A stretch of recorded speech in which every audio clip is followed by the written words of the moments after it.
যেখানে আল্লাহ নবীকে সাথে রাখতে চায়, দুনিয়ার পৃথিবীর কোন মানুষকে আমার নবীকে আলাদা করতে পারবে? চিৎকার মেরে বলেন, আলাদা করতে পারবে?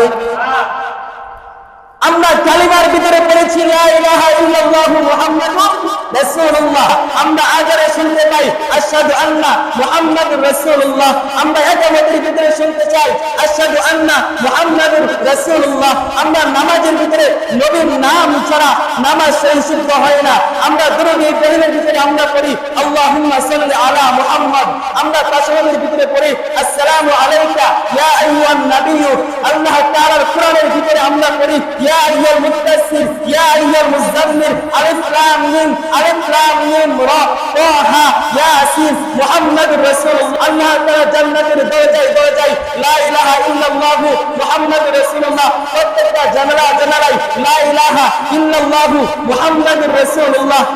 আমরা কালিমায় পড়ছি লা ইলাহা ইল্লাল্লাহু মুহাম্মাদুর রাসূলুল্লাহ, মাকামে মাহমুদের চেয়ারের ভিতরে লা ইলাহা ইল্লাল্লাহু মুহাম্মাদুর রাসূলুল্লাহ নাম লেখা আছে। তাহলে আমরা যারা লা ইলাহা ইল্লাল্লাহু মুহাম্মাদুর রাসূলুল্লাহ, আল্লাহ যাকে নবীকে একসাথে রাখতে চাই, পৃথিবীর কোন ইহুদি নাস্তিক আমার নবীকে সরাতে পারবে?